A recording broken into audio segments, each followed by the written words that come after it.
চুয়াডাঙ্গা শহরের রেল বাজার সংলগ্ন বিদ্যুৎ অফিসের পরিত্যক্ত কোয়ার্টার থেকে সাগর নামের এক যুবকের পচাগলা মরদেহ উদ্ধার করেছে পুলিশ। সাগর কুষ্টিয়া জেলার সদর উপজেলার পোড়াদহের সাতগাড়িয়া গ্রামের আনোয়ার খানের ছেলে। আজ মঙ্গলবার দুপুরে ওই যুবকের মরদেহ উদ্ধার করা হয়েছে।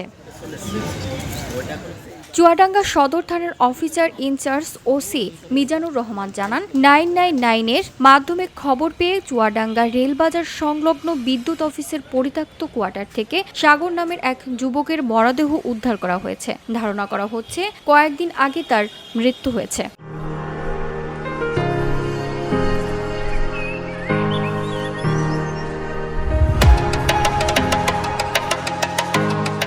মিজানুর রহমান জানান, এ বিষয়ে সাগরের পিতা পুলিশকে জানিয়েছেন সে ভবঘুরে এবং মানসিক প্রতিবন্ধী ছিল। তার মরদেহ ময়নাতদন্তের জন্য চুয়াডাঙ্গা সূর্য হাসপাতাল মর্গে পাঠানো হয়েছে।